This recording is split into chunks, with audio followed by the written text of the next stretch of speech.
Hi, my name is Olivia Simpson, and today I will be showing you how to finger knit. First, I will show you the basic pattern on how to finger knit, then I will show you how to translate that pattern onto a loom, and finally I will tell you about the other yarn hobbies I've gotten into since I learned how to finger knit. So, first you need to grab I give everybody yarn. First you need to grab the yarn and put one end in between the thumb and first finger. This end left over is called the tail. Next, you want to take the rest of your yarn and put it behind your middle finger, over your ring finger, and over your pinky. Then you want to take the yarn and do the opposite of what you did originally, which is going behind the ring finger, over the middle finger, and then back to the thumb. This is our first row. So to continue, we need to wrap the yarn around our first finger and go behind the middle finger, go over the ring finger and around the pinky, and then under ring finger, over ring finger, and back to the thumb again. So now that we have 2 rows, we can start knitting. First, you take the tail end and fold it in between the first finger and middle finger. Then you take each loop along the bottom row and flip them over your fingers too, like this.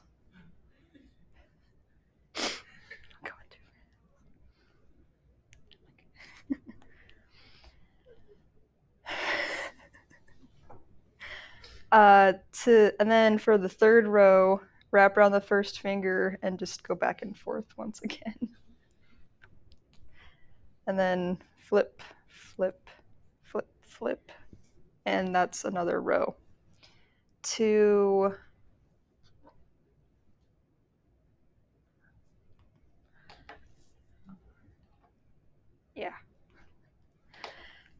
finish off, you need to take the loop from the pinky and put it over your ring finger, and then put the loop that was on the ring finger and flip it.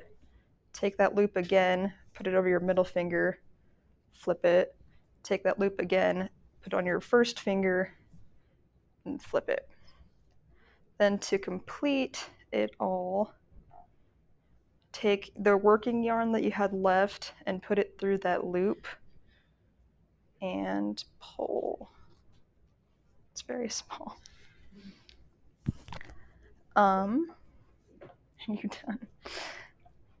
My mom taught me how to do this when I was younger, but you can also find tutorials online if you do want to learn how to do it.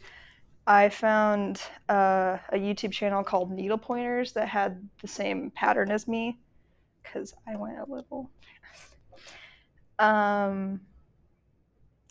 Now, all of these loops are really, really loose, and it's not really big because you only used 5 fingers. So to make a bigger pattern, you would want to use a loom. The looms make your pattern tighter, and you can just make them wider and longer as well. For this, you want to wrap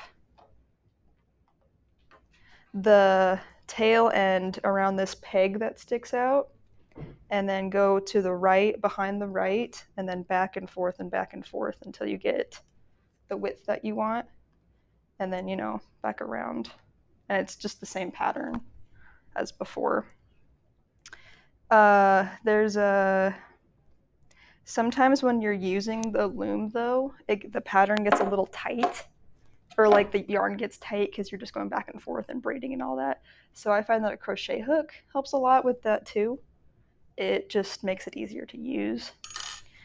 I found a video by Sophie's World Video that showed how to make a loom and how to use it. So that was really helpful. I used to finger knit a lot when I was younger, but since then I've started crocheting and actually knitting. I've crocheted a hat and I've crocheted mittens before. as well as knit a scarf. So I think that finger knitting was a really, really good introduction to working with yarn because it just was like a simple pattern and it was just easy once you get the hang of it.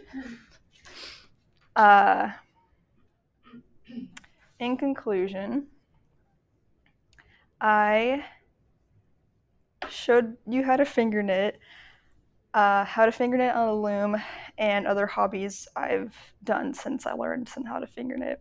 Sorry I went a little fast, but thank you for listening.